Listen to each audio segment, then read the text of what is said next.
Não se pode falar em educação sem amor. Paulo Freire. Amor na diferença, na diversidade, na harmonia e no equilíbrio pela inclusão de pessoas. Inclusão essa que a SEMI, desde o início desse ano letivo, proporciona formação. Não se pode falar em educação sem amor. Paulo Freire. Amor na diferença, na diversidade, na harmonia e no equilíbrio pela inclusão de pessoas. Inclusão essa que a SEMI, desde o início desse ano letivo, proporciona formações para professores, gestores e famílias, para a construção de uma ponte entre pessoas. Por que incluir? Vida digna para todos, educação para todos. Por que formação? A busca do conhecimento, da autonomia, da simplicidade em acolher. Por que adaptação? Respeito à diversidade, à particularidade e à potencialidade humana. Aceitar a diferença e dela brotar o amor. Incluir para sentir. Sentir o afeto, o sorriso sincero. Despir-se das amarras e ouvir que estar na educação é aprender a ser. Aprender a conviver. Aprender a fazer. Aprender a conhecer. Não se pode falar em educação sem amor. Portanto, amemos na sua diversidade. Não se pode falar em educação sem amor. Paulo Freire. Amor na diferença, na diversidade, na harmonia e no equilíbrio pela inclusão de pessoas. Inclusão essa que a SEMI, desde o início desse ano letivo, proporciona formações para professores, gestores e famílias, para a construção de uma ponte entre pessoas. Por que incluir? Vida digna para todos, educação para todos. Por que formação? A busca do conhecimento, da autonomia, da simplicidade em acolher. Por que adaptação? Respeito à diversidade, à particularidade e à potencialidade humana. Aceitar a diferença e dela brotar o amor. Incluir para sentir. Sentir o afeto, o sorriso sincero. Despir-se das amarras e ouvir que estar na educação é aprender a ser. Aprender a conviver. Aprender a fazer. Aprender a conhecer. Não se pode falar em educação sem amor.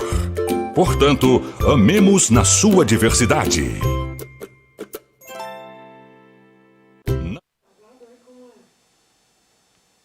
Bom dia, professores, bom dia, professoras, bom dia, gestores e toda a comunidade escolar. Bom dia, pais que estão acompanhando ou que acompanharão este encontro formativo promovido pela Secretaria Municipal de Educação. Em nome da nossa Secretaria de Educação, Aline Silva, saudamos a todos vocês que em mais um dia de formação estão aqui para participar, para aprender. Este momento que é um momento de celebração. A gente tem 3 motivos especiais para destacar essa celebração de mais um encontro formativo. O primeiro é que nós estamos no mês do professor. Sabemos que dia do professor é todos os dias, mas no mês de outubro dedicado ao professor, a gente que descobriu que máquina nenhuma, que tecnologia nenhuma substitui o professor, vocês que se reinventaram, inovaram durante esse período de ensino remoto, então é motivo para celebrar. E agora, com o retorno às aulas presenciais, a gente sabe dos muitos desafios, mas também das alegrias que foram encontradas com o retorno, o contato com as nossas crianças. Então, que vocês possam celebrar esse novo momento vivido, que vocês possam reconhecer as histórias dos nossos estudantes, conceber a escola como um espaço de encontro das diferenças, de diversas identidades, e sendo a escola esse espaço de diferenças, desse encontro de diversidade, que vocês possam acolher as nossas crianças, acolher reconhecendo suas histórias, seus territórios, compreendendo a história de cada uma, compreendendo suas diferenças. Um outro motivo que a gente poderia destacar é que a gente está quase que finalizando esse ciclo formativo promovido pela Secretaria de Educação no ano de 2021. Até aqui nós estivemos conversando com vocês sobre as questões emocionais, sobre o ensino híbrido, sobre as metodologias ativas, sobre as tecnologias, comunicação digital, sobre alfabetização, letramento, sobre a infância, as brincadeiras e tantos outros assuntos que vocês nos disseram assim, muito bom, que bom que essa formação aconteceu. Então, esse retorno positivo para nós, para a Secretaria de Educação, é bastante significativo. E nós estamos aqui também por um outro motivo especial, que é o motivo que faz essa formação acontecer. A gente trouxe para o tema do ano empatia. E a gente costuma dizer que empatia é olhar para o outro e se colocar no lugar dele, né? Mas a gente sabe que empatia é um pouquinho mais do que isso, porque embora nós tenhamos semelhanças, afinal de contas nós somos humanos, nós temos as diferenças.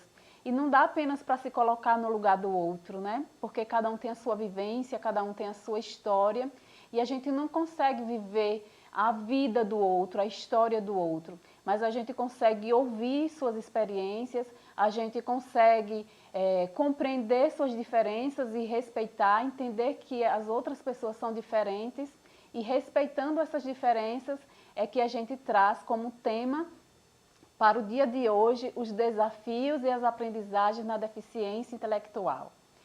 A gente tem uma convidada especial, né? Além de ser nossa coordenadora pedagógica, o que nos orgulha muito, foi também professora, é também professora, né? Tem toda a experiência e vivência, também fez um trabalho de coordenação muito bonito na área. Então, a gente não poderia ter uma pessoa mais importante para contar sobre esse assunto. Então, que a manhã de hoje seja proveitosa, a gente vai receber no nosso palco virtual a nossa formadora, coordenadora pedagógica, professora da Rede Municipal de Ensino, Sara Santos, que com certeza vai poder contribuir com a vivência de vocês. Que vocês possam aproveitar amanhã também para tirar dúvidas, para usar aí o espaço dos comentários para lançar perguntas, e com certeza a gente vai ter uma manhã super proveitosa. A todos vocês, um ótimo dia. A gente se encontra no finalzinho, enquanto isso vão aproveitando a formação com Sara.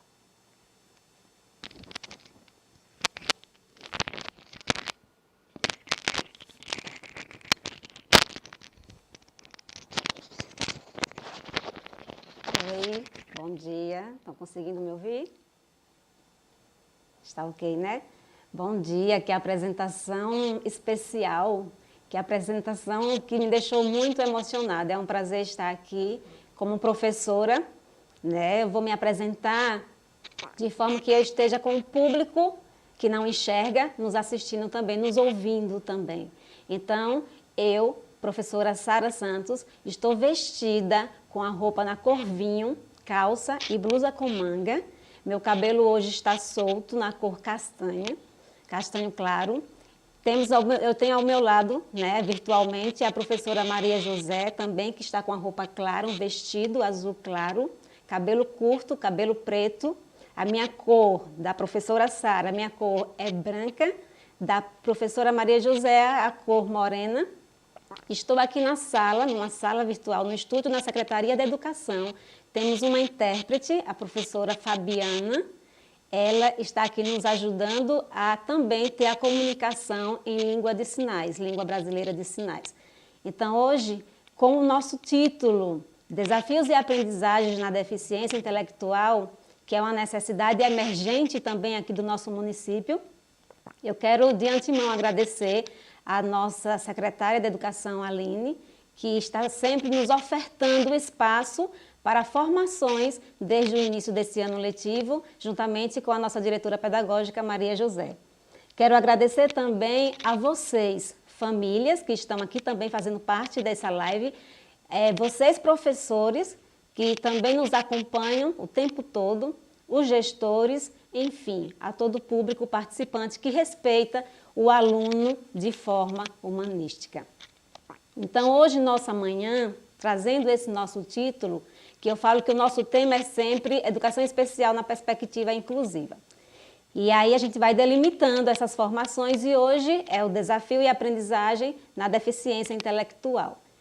Esse nosso título mostra que essa necessidade, quando a gente parte para a sala de aula, eu como professora, que já tive vários alunos com deficiência intelectual, e sempre surge a incógnita de como inserir todo esse estudante em todo o processo educativo. E eu acredito que essa necessidade não é só minha, professora. Com certeza é uma necessidade de todos. Todos vocês, professores, gestores e funcionários de uma escola. E também vamos fazer o elo com a família.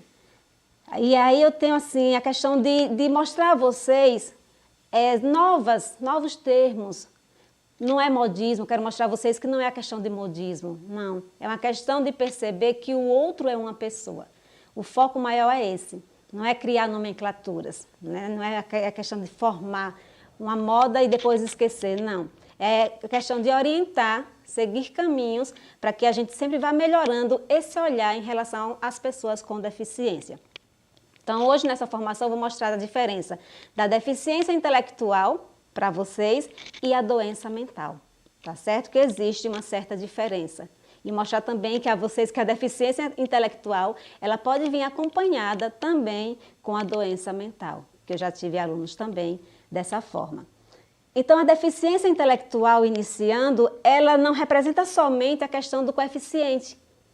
Às vezes tem médico que resume somente nessa situação e já denota, já rotula o estudante ou a pessoa com a deficiência intelectual. Mas para ser esse conjunto da deficiência intelectual, ela vem acompanhada de outras características. Por exemplo, dificuldade para realizar atividades da vida diária. Essa dificuldade para realizar atividades da vida diária, o que eu quero dizer, nós temos alunos com deficiência intelectual que eles não conseguem vestir-se sozinhos. Eles não conseguem higienizar-se sozinhos. Nós temos mocinhas em sala de aula, eu já tive aluna, estudante em sala de aula com 15 anos, que quando menstruava não sabia se higienizar. E eu, como professora, tinha que estar trabalhando esse conteúdo da vida diária para dar melhor autonomia à minha estudante com deficiência intelectual. Eu tive também estudante com deficiência intelectual que não sabia higienizar o próprio pênis, que chegava coçando aquela área genital. Ou seja, são situações diárias que eles não conseguem desenvolver. E são situações simples, que para a gente é muito simples, e eles não conseguem desenvolver.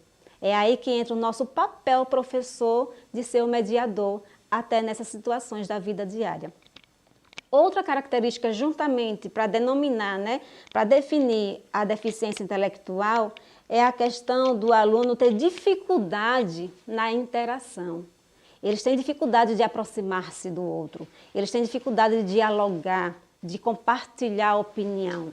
Então, juntando o coeficiente de inteligência, juntando a dificuldade na atividade da vida diária e somando também a dificuldade de interação, isso chega a um diagnóstico de que essa pessoa tem a deficiência intelectual, certo? Então, nós temos alunos assim. No nosso município, nós temos laudos, eu vou mostrar aqui o número de alunos matriculados com laudos, e eu não coloquei alunos sem laudos aqui, eu só coloquei o número registrado mesmo nessa questão do laudo.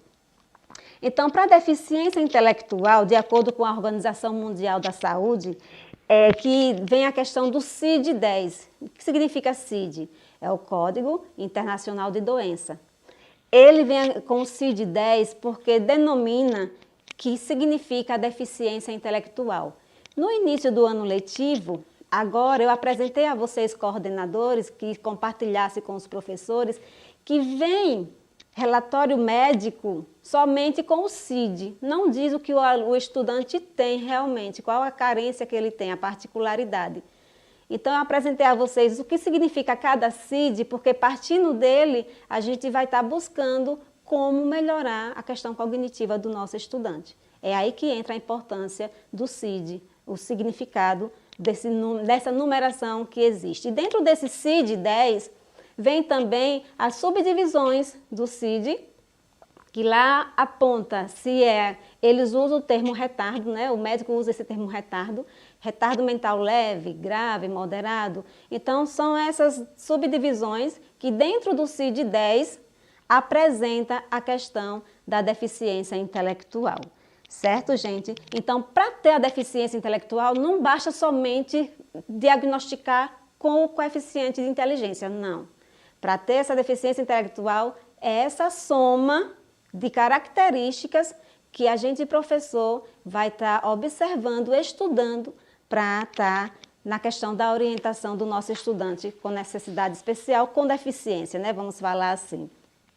Tem um quadro aí para vocês que eu acho muito importante apresentar, que vem a questão, às vezes os professores, eu percebo muita angústia no nosso município, antes como professora, como coordenadora e hoje coordenadora do município. Vou apresentar isso para vocês, famílias também, que eu percebo uma dificuldade, por exemplo, na questão do coeficiente intelectual. No quadro de vocês, os meninos vão passar aqui o slide para mostrar esse quadro, que nesse quadro nós temos a divisão, a idade cronológica da pessoa com deficiência intelectual, e vocês vão perceber muitas vezes a discrepância, a diferença da idade cognitiva. É interessante. Está conseguindo passar, meninos? É um quadro que tem sobre Piaget, já no início do slide. Não, pode ir passando. Pode ir passando. Isso, é esse quadro aí, gente. Vocês vão observar que nós temos aí até Jean Piaget, né? Que eu lembro que quando no curso de pedagogia, eu gostava muito de estudar sobre Jean Piaget, que ele nos orientava principalmente na educação infantil. Ele nos orientava a questão do desenvolvimento cognitivo da criança e a questão também do desenvolvimento socioemocional da criança. E aí eu peguei Piaget para mostrar como nossos estudantes com deficiência intelectual às vezes estacionam naquela idade de educação infantil. É incrível. Por exemplo, tem aí a questão da característica intelectual, menor de 20. Vocês vão ver aí que esse número menor de 20, que deu um resultado dele, é a questão de uma característica profunda. É uma deficiência intelectual profunda que o nosso estudante tem. E que período, para Piaget, que período sensório-motor ele está? Ele está na fase, gente, de 0 a 2 anos.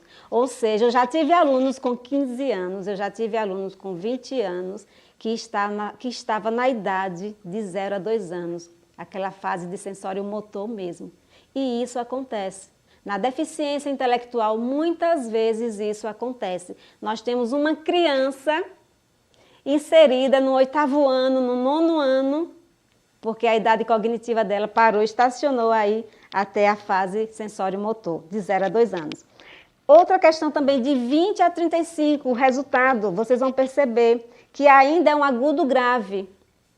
Esse agudo grave da deficiência intelectual ainda continua no sensório-motor, também de 0 a 2 anos.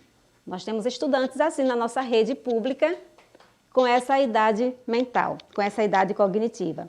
Nós temos o resultado de 36 a 51 para o coeficiente de inteligência intelectual. E aí já entra a questão da criança estar numa idade, assim, vamos dizer assim, de 2 a 7 anos. Então, de 2 a 7 anos já é a questão do moderado. Esse moderado, a gente percebe que nosso estudante ele já consegue abstrair um pouco. Esse poder de abstração. O microfone caiu. Deixa eu consertar aqui. Só um minutinho. Pronto. Consegue abstrair, já está no início do processo de abstração. Eu tenho professores do ensino médio que chegaram para mim, Sara, ele não consegue somar números básicos, Sara, ele não consegue sequenciar. Então, eu estou mostrando nesse quadro a vocês que é o perfil desse estudante, é a característica desse estudante com deficiência intelectual. A questão cognitiva estacionou. Por isso que existe a tal chamada terminalidade específica para a LDB, para a Lei de Diretrizes e Bases, porque percebe um momento que eles não avançam no critério cognitivo.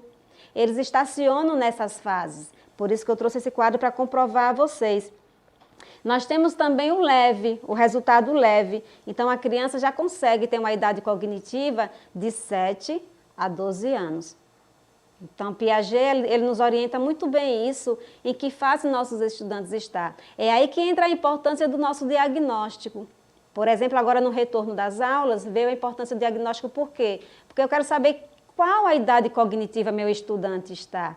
Para daí eu saber trabalhar com ele, saber incluir de verdade esse nosso estudante. Então, salvem esse quadro aí para vocês, que vai dar um norte, um caminho para que vocês melhor trabalhem em sala de aula, tá certo? E as famílias também. Esse quadro vai conseguir explicar a vocês, família, porque o seu filho ainda não avança. Mas isso, gente, não significa que eu, professor, não preciso estimular. Pelo contrário, ele apresentou essa idade, sim, mas o ser humano, ele nos surpreende constantemente. Eu, como professor, estou ali para estimular também constantemente. É para isso que eu sou professor, para mediar, para orientar, para lançar desafios. Não importa qual o aluno, qual a particularidade ou a potencialidade. Tá certo? Nós somos professores desafiadores, não somos facilitadores, ok? No nosso próximo aí slide, meninos, por favor, nós temos aí o olhar do professor. Esse olhar do professor, por exemplo, o nosso estudante, ele demonstra carência na argumentação. Isso é uma característica dos alunos, dos estudantes com deficiência intelectual. Essa carência de argumentação é aquele aluno super introvertido, que não fala. Tem professor que intitula ainda como mudo, ele não é mudo. Ele simplesmente é muito introvertido, por ser uma característica da deficiência intelectual. Não significa que são todos assim, porque cada um é individual. E aí entra a ação do professor. Como eu, professor, devo fazer para que eu possa, pelo menos, escutar um monossílabo desse meu estudante? Estimular a participação dele oral. Perguntar. Eu, professora, constantemente eu perguntava aos meus estudantes. Não importa se só são aulas de 50 minutos, de 40, não importa. Porque às vezes falo que o aluno do 1º ao 5º ano, o professor tem mais tempo. Tem, concordo, plenamente. Mas a gente, professor de 50 minutos, a gente planeja para aquela realidade. Então, eu consigo planejar atendendo às minhas necessidades também para alcançar os objetivos dos nossos estudantes. Então, o tempo não é a questão, o planejamento sim. É como eu vou planejar para que eu busque a interação do meu estudante com deficiência intelectual. Dar voz a ele, é o que a gente, professor, deve fazer. Na compreensão de ideias abstratas, como Jean Piaget apresentou lá, o aluno, a gente sabe que às vezes ele consegue abstrair a partir dos 7 anos de idade. O professor lança o exemplo e esse exemplo ele consegue criar a ideia mentalmente e daí já buscar uma solução, levantar a hipótese, buscar resultado. Nossos alunos com deficiência intelectual, a maioria não consegue fazer isso. Ele tem que ver o objeto, por isso que entra a questão do concreto, a gente, professor, levar esse concreto para a sala de aula. Agora nós temos professores de apoio também que já estão retornando, então o professor de apoio, juntamente com o professor regente vai mediar, vai orientar esse professor de apoio que pode levar para a sala de aula, de concreto, para auxiliar o seu aluno com deficiência intelectual. Porque a partir do concreto, já que ele não consegue abstrair, ele vai conseguir assimilar, entender e, na maioria das vezes, acomodar aquele conteúdo que foi trabalhado em sala de aula, partindo do concreto. Certo, gente? E aí ele vai conseguir compreender o que vocês querem passar de mensagem. Muitos, eu já tive alunos, meu Deus, que não conseguem obedecer regras. É uma dificuldade imensa, principalmente alunos com deficiência intelectual, com autismo, que cria sua rotina e é complexo. Mas é aí que ainda mais eu tenho que mostrar regras para eles. Por quê? Porque para conviver em sociedade precisa de limites, precisa de regras. Então, meu aluno com deficiência intelectual precisa ouvir um não, viu, famílias? Eles tem família que acha que eles são doentinhos, que eles são coitados. Não são, eles são espertos demais. E aí, eu como família, que sou o berço, eu faço a base no educar, No dizer não, os psicólogos falam isso sempre, dizer não é de extrema necessidade e dentro desse não, as regras também são apontadas. E se ele quebrar essas regras, família e professores, ele tem que perceber que existe uma punição por essa questão. Ah, recebeu não, mas fez. Sim, e aí? Qual foi a discussão que houve do professor e família? O que é que ele vai receber de punição em relação a isso? Não é bater, mas vem a questão do conversar. Os psicólogos hoje, muitos falam a questão do castigo, sim. O castigo de quê? Aí vocês, famílias, vão ver qual castigo, mas não espancar jamais, bater jamais. Eu lembro que, às vezes, quando minha mãe começava a falar muito, meu Deus, eu preferia uma surra do que algo falatório. Porque, às vezes, enche o saco mesmo o falatório, mas a gente consegue escutar. E bem assim são os alunos com deficiência intelectual. Eles conseguem, sim, escutar e entender o que vocês estão falando, ok? O tempo todo. Oi, estão me ouvindo? Posso continuar? Ok. Então, essa questão do obedecer regras é difícil? É. Eu costumava em sala de aula fazer uma rotina. Essa rotina, eu fazia em imagens ou então, todo início de aula, o que eu vou fazer hoje em sala de aula, gente? Vamos lá discutir com a professora o que é que a gente vai fazer em sala de aula. Partindo dessa construção da rotina diária, meu aluno já sabia o que ia acontecer e já sabia o que podia e o que não podia. Então, as regras já eram lançadas. E eles participavam, o tempo todo eles participavam. Então, eu sugiro a vocês também que digam não, que trabalhem regras constantemente. Não deixem o aluno com deficiência intelectual mandar na sala de vocês. Não deixem. Mostre que vocês são autoridade, né? O autoritarismo, tudo bem. Essa questão do autoritarismo é uma questão arcaica, ou seja, eu mando, você obedece, né? Não existe argumento. Mas autoridade, existe o argumento. Eu mando sim, por isso, justificar por isso, e o aluno tem que entender que no momento ele é um ser que vai obedecer às regras para o seu bem de convivência, né? Conviver em sociedade. Então não esqueçam dessa questão aí o tempo todo das regras, ok?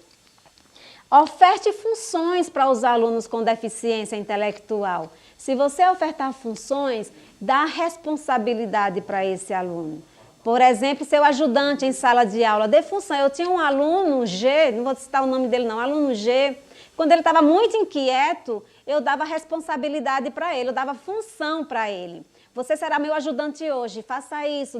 Eu mandava fazer recados na secretaria. Eu dava função para ele ocupar esse lado dele inquieto. É uma proposta que eu lanço para vocês também, professores e famílias. Dê responsabilidade aos filhos de vocês, aos alunos de vocês, que tudo pode dar certo, ok? Então, para ser a deficiência intelectual, ela foca mais a questão do cognitivo. Ela foca mais a questão do intelecto do estudante numa escola. Ou seja, o professor trabalha sua questão cognitiva, seus conteúdos, mas o aluno chega um momento que não consegue avançar. O aluno está no 6º ano, 8º ano, ensino médio, mas não consegue avançar na questão do conteúdo. Ele estaciona nos 7 anos de idade, ele estaciona nos 2 anos de idade. É aí que entra Piaget na questão do cognitivo. Tá certo, gente? Mas não vamos nos angustiar, porque o meu aluno ela tem deficiência intelectual na questão, ela não avança, o cognitivo dela não consegue avançar, estacionou. Já é uma senhora bonita e estacionou. Mas ela, na vida diária, ela é um show. Na sala de aula, ela trazia exemplos de casa, de como cozinhar, de como arrumar a casa. E isso eu trazia como a potencialidade dela para que ela participasse na sala. Gosto muito da escola. Ainda hoje, quando for na escola, eu tenho vontade de chorar. Não posso ver a escola. Aí eu digo, a escola não conta fechada. Sim, tem uma pessoa. Aí mando lembrança para minhas professoras, para todas. Já fui a minha professora, Josi, a Lúcia, Mariselma, sou 3, Inês. Também era professora. Agradeço a todos os professores que não disse nunca deixar a gente. Deu certo? Isso é muito importante da gente. Pra gente. Nossa professora. Mas que eu gostava dela.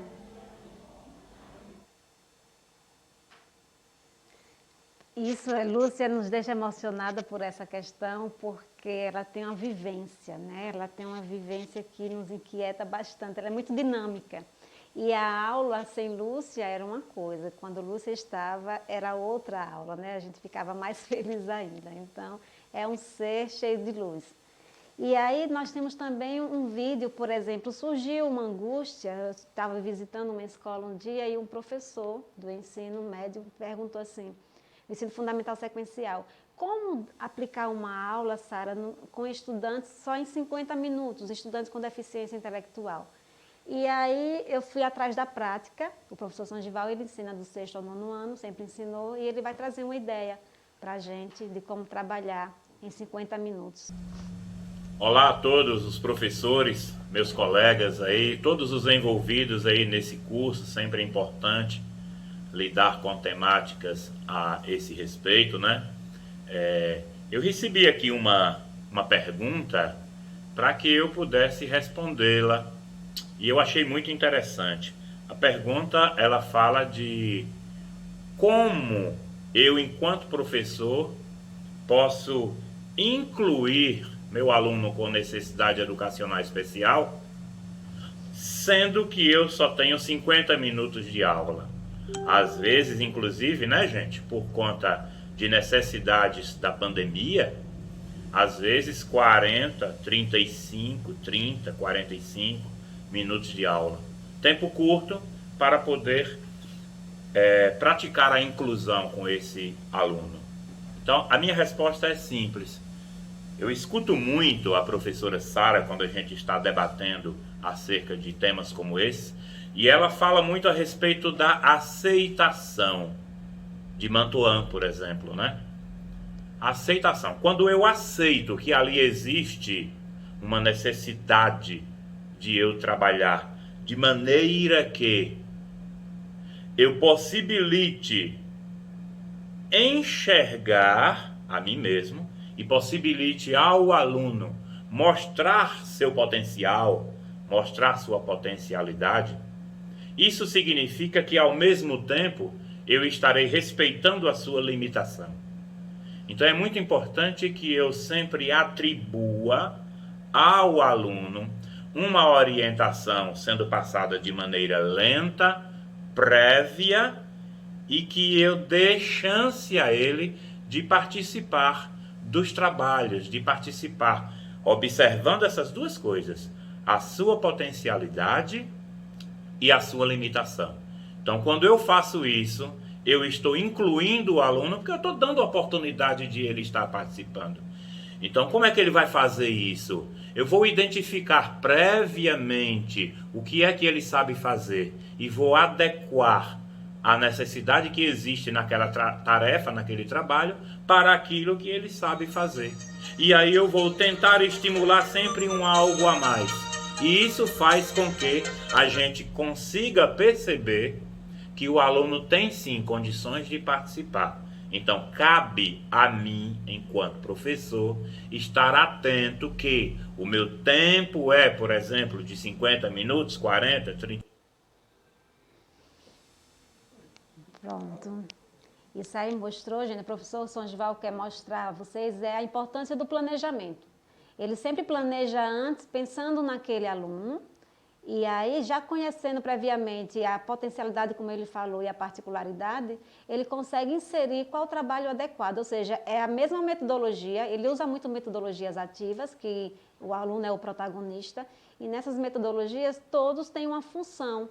E sempre esse aluno com deficiência intelectual, com qualquer outra deficiência, ele sempre terá uma função, uma atribuição. Ele não ficará apenas segurando um cartaz.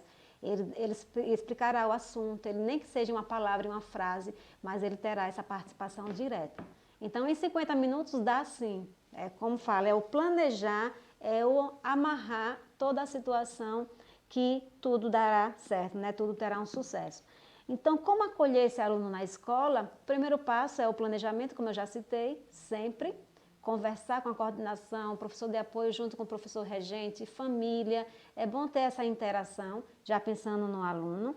Analisar como envolver esse estudante em sala de aula, nas suas práticas pedagógicas, é um fato primordial.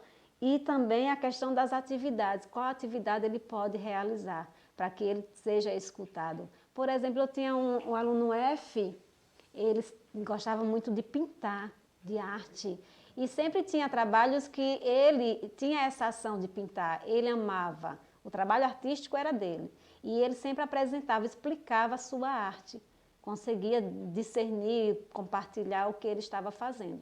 Então, eu consigo avaliar muito bem esse meu aluno diariamente e também na questão da prova escrita eu consigo avaliar muito bem esse meu aluno sem problema. É a gente agir de uma forma natural, né? Não enxergue como um problema, não enxergue a pessoa com deficiência como um problema para vocês, não é. E sobre a questão comportamental, que é o mais difícil, aquele aluno que é agressivo, muitas vezes tem surto psicótico, é aí que entra o fator clínico para nos ajudar na escola. A gente não pode ficar sozinho com esse fator que é importante e mexe com toda a escola, mexe com todo o enredo da aula do professor, com todo o avanço cognitivo do professor. Então, a escola tem que entrar em ação e buscar solução, juntamente com a família, viu? A família é o primordial para nos ajudar. Família e escola juntos é um sucesso. Para a gente encerrar, eu trouxe aqui um poema de Mário Quintana, né? E ele fala muito sobre deficiências. E ele explica assim: deficiente é aquele que não consegue modificar sua vida, aceitando as imposições de outras pessoas ou da sociedade em que vive, sem ter consciência de que é dono do seu destino. Louco. Louco é quem não procura ser feliz com o que possui. Cego é aquele que não vê seu próximo morrer de fome, de frio, de miséria e só tem olhos para os seus míseros problemas. Surdo é aquele que não tem tempo de ouvir um desabafo do amigo ou um apelo de um irmão, pois está sempre apressado para o trabalho e quer garantir seus tostões no final do mês. Mudo é aquele que não consegue falar o que sente e se esconde por trás da câmara da hipocrisia.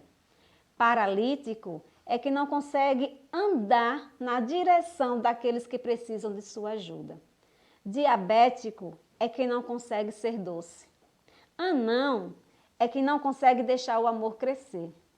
E, finalmente, a pior das deficiências é ser miserável, pois miseráveis são todos aqueles que não conseguem falar com Deus. Mário Quintana, eu sou fã desse poema dele, que nos deixa uma reflexão de como realmente analisar cada questão dos nossos estudantes com deficiência. Agradeço de coração a todos e espero encontrar sempre, nas escolas principalmente, né, para que a gente presencialmente converse cada vez mais. Abraços, obrigada Maria, fiquem com Deus, passo para Maria.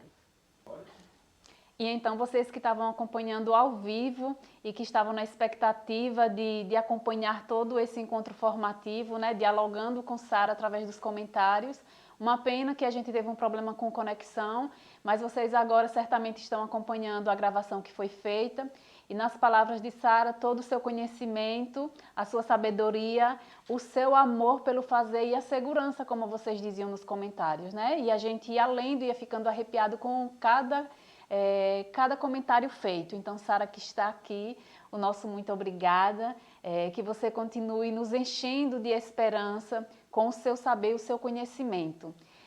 Esse é um momento que toda a rede municipal de ensino se prepara também para o final do ano letivo, a gente pode dizer assim, né? Falta pouquinho tempo aí. Então, o que a gente pede a vocês, professores, é que vocês, conhecendo e reconhecendo que a escola é esse espaço de inclusão, esse espaço de diversidade, do encontro da diferença, que vocês possam acolher as nossas crianças.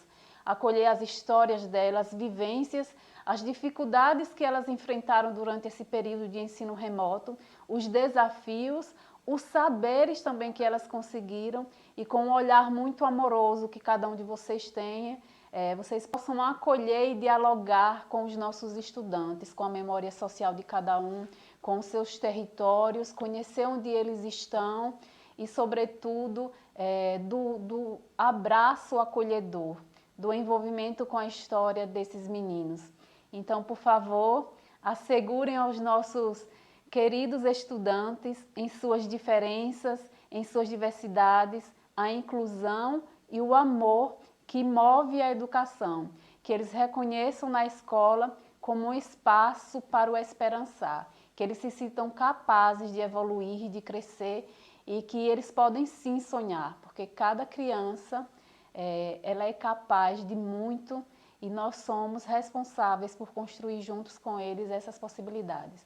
Então, Sara, que suas palavras, né, de esperança, que são sobretudo de esperança e de muito conhecimento, possam alimentar os nossos professores nesse momento novo que é a educação de Ribeira do Pombal vive. A cada um de vocês, aos nossos meninos da tecnologia, aos nossos intérpretes, a todo o departamento pedagógico, nosso núcleo de formação, nosso núcleo de tecnologia, a nossa secretária de educação, nosso muito obrigada por mais um encontro formativo.